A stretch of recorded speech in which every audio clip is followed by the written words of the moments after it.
दोस्तों, किसी देश की तरक्की या बर्बादी के लिए वैसे तो देश के सारे लोग ही जिम्मेदार होते हैं, लेकिन बर्बादी के लिए फिर भी केवल एक बंदा भी इतना नुकसान कर सकता है कि कई जनरेशन्स में भी जाकर देश अपने पुराने स्थान पर नहीं पहुंच सकता।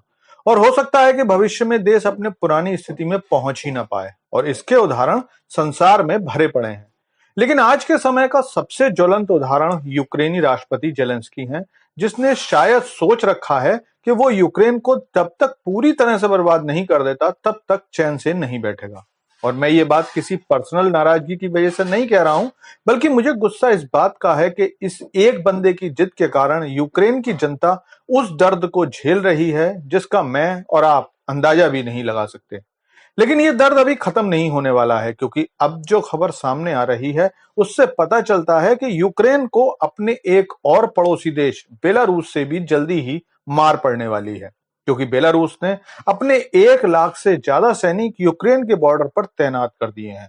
और अगर बेलारूस यूक्रेन पर हमला करता है तो जेलेंस्की को तो जो होगा सो होगा, लेकिन यूक्रेन की सेना और जनता को बहुत ज्यादा नुकसान झेलना पड़ेगा। ये सारी खबर क्या है और यूक्रेन पर अब कितनी बड़ी आपदा आने वाली है, चलिए सारी खबर जानते हैं। लेकिन आपसे रिक्वेस्ट है कि चैनल को सब्सक्राइब कर लीजिए, क्योंकि यहाँ आपको डिफेंस, फाइनेंस और फॉरेन पॉलिसी पर वीडियोस रोज मिलते हैं। तो दोस्तों, जब से यूक्रेन की सेना रूस के क्षेत्र कुर्स्क में घुसी है, रूस बहुत गुस्से में है। और समाचारों के अनुसार रूस का लगभग 1400 स्क्वायर किलोमीटर एरिया यूक्रेन की सेना के अधिकार में आ गया है। लेकिन सच्चाई यह है कि जिन सैनिकों को यूक्रेन अपना बता रहा है उसमें नाटो देशों के सैनिक भी हैं और कई देशों के भाड़े के सैनिक भी हैं। और रूस इस बात से तिलमिलाया हुआ है, और इसीलिए रूस ने अपना बहुत पहले से तैयार किया हुआ तुरुप का पत्ता बेलारूस दिखाना शुरू कर दिया है। दरअसल बेलारूस के राष्ट्रपति लुकाशेंको को राष्ट्रपति पुतिन का घोर समर्थक माना जाता है, और इसीलिए बेलारूस ने यूक्रेन की सीमा पर अपनी सेना इकट्ठी करना शुरू कर दिया है। और ये बात अंतरराष्ट्रीय मीडिया तो काफी समय से कह रहा था, लेकिन खुद राष्ट्रपति जेलेंस्की ने भी इसे अब मीडिया में कहना शुरू कर दिया है। एक बयान में जेलेंस्की ने कहा कि पुतिन के कहने पर बेलारूस ने लगभग 1 लाख सैनिक यूक्रेन से सटे बॉर्डर पर तैनात कर दिए हैं, जिनके पास बड़ी संख्या में हथियार और सैन्य उपकरण हैं।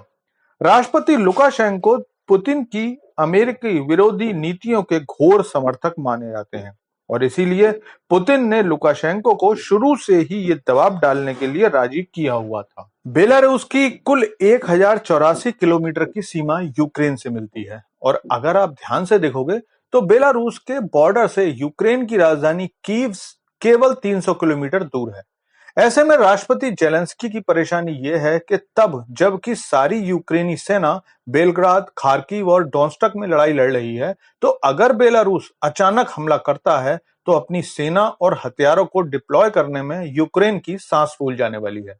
क्योंकि कीव से खार्किव और बेलग्राद की डिस्टेंस लगभग 550 किलोमीटर है और डोनेत्स्क लगभग 750 किलोमीटर दूर है। क्योंकि अब तक यूक्रेन अपने 5 से 8 लाख लोगों को इस युद्ध में खो चुका है, तो नए लोगों की भर्ती करना भी आसान नहीं है। ऐसे वीडियो भी आए हैं जिसमें यूक्रेनी सेना लोगों को जबरदस्ती उठाकर ले जा रही है और बिना बेसिक ट्रेनिंग के ही सेना में भर्ती करके लड़ने भेज रही है।